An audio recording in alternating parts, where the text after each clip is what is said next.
L'une des étapes extrêmement importantes dans la vie de Joseph, c'était lorsqu'il était dans la citerne.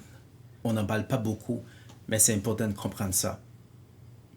Genèse 37, 23, 24 nous dit: Ils le prirent, le jetèrent dans la citerne. Cette citerne était vide. Deux points. Il n'y avait pas d'eau. Première observation, une citerne est faite pour avoir de l'eau. Pourquoi cette citerne, il n'y a pas d'eau? Parce que justement, l'objectif de la citerne, ce n'est pas de te noyer. Si tu te retrouves dans une citerne aujourd'hui, sache que ce n'est pas pour te noyer ou te tuer. C'est parce que Dieu a une leçon ou des leçons à te donner. Le lieu d'isolement et de silence est cette citerne. Et la citerne est vide, elle est profonde, elle est sombre. Elle apparaît sans issue. Justement, toutes les conditions sont remplies pour croire que tu vas y rester. Mais ce n'est pas vrai.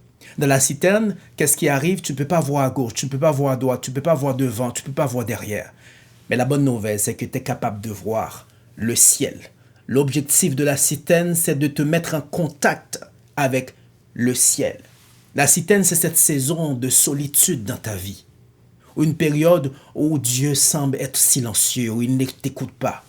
Une période où tu n'as pas d'option, tu n'as pas de solution. Tes propres forces, tu ne peux pas te sortir de la citerne avec tes propres forces. Tu prends quelqu'un qui te donne un support, un moyen pour t'en sortir, qui te donne le bras.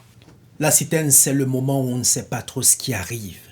Mais la citerne a d'autres objectifs, a d'autres solutions pour toi. C'est aussi un lieu, alléluia, de renforcement de ta conviction. La citerne est surtout un lieu de transition vers ta destinée.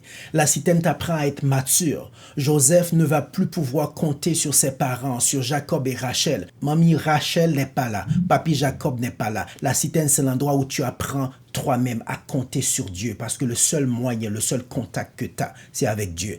La citerne, c'est un lieu aussi pour te séparer de certaines personnes mauvaises, toxiques, sur ton chemin, des personnes sur qui tu pouvais compter mais qui attendent à te voir mourir. Il faut les laisser. Tu ne peux pas faire le chemin de ta destinée avec ces personnes-là qui ne t'aiment pas. Accepte de les voir partir, mais il faut les laisser à partir de la citerne. Ces personnes-là, ils doivent te voir quand tu vas dominer, mais ils ne pourront pas faire le chemin avec toi. Laisse-les dans la citerne. La citerne aussi te prépare Joseph à être fort, à être prêt pour la nouvelle étape. Joseph ne pourrait jamais pouvoir résister à cette tentation s'il n'avait pas un jour été dans la citerne. Parce que justement, si vous lisez le texte, Joseph précise, Joseph n'avait pas refusé à Madame Potiphar de ne pas coucher avec elle parce qu'elle n'était pas un jeune homme solide ou bon ou correct, mais il a dit, je ne vais pas faire ça à cause de Dieu.